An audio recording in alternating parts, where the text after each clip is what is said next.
مریخ سے تو نہیں آیا کوئی. تو یہ پہلی.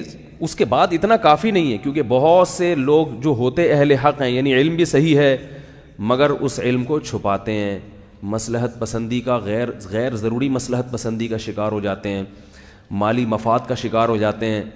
یہ ہر فیلڈ میں, سیاستدانوں میں بھی ہیں, سائنسدانوں میں بھی ہیں.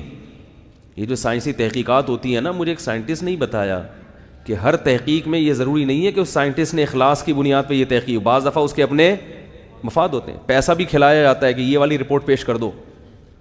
سگریٹ جو ہے نا, سگریٹ, آپ پرانے ڈاکٹروں کی تحقیق وہ دیکھیں تو اس سگریٹ کے فضائل بتایا کرتے تھے ڈاکٹر. مجھے ہمارے ایک دوست ہیں, انہوں نے ریسرچ کی ہے, 1920 یا پتہ نہیں 35 کے اخبار نکالے, اس میں ڈاکٹروں کی جو اسٹیٹمنٹ ہے کہ سگریٹ 25 بیماریوں کا علاج ہے, باقاعدہ ڈاکٹروں کی. لندن کے پرانے اخبار کے ساشے دکھائے انہوں نے ہمیں, جو انہوں نے سیو کیے ہوئے ہیں.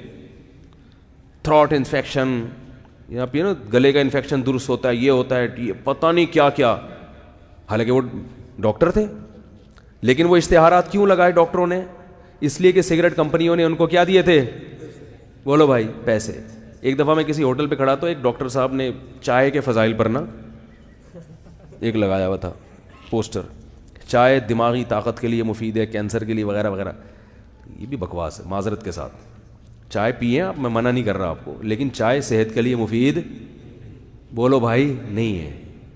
باقی وہ تو ہر چیز کچھ بھی کھائیں گے تو کچھ نہ کچھ تو ہوگا لیکن وہ کوئی پینے, کیفین ہے نا, کیفین, کوئی بھی چیز جو وقتی طور پر اسٹریس کو ختم کرے وہ کبھی بھی صحت کے لیے مفید نہیں ہو سکتی, کیونکہ وقتی چیز ہے نا, اس کے بعد پہلے سے بھی زیادہ ڈاؤن ہو جائیں گے آپ.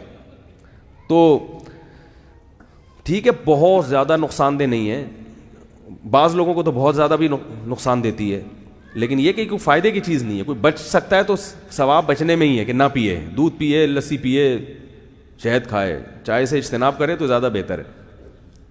تو میں یہ عرض کر رہا تھا کہ جیسے ڈاکٹروں میں سب نہیں, بعض لوگ ڈاکٹر بھی بکتے رہے ہیں ہمیشہ, سائنٹسٹ بھی بعض بک جاتے ہیں, اور اسی طرح مولویوں میں بھی بہت سے, بولو بھائی, بکتے ہیں. تو آپ نے یہ دیکھنا ہے کہ صحیح ہے یا غلط ہے.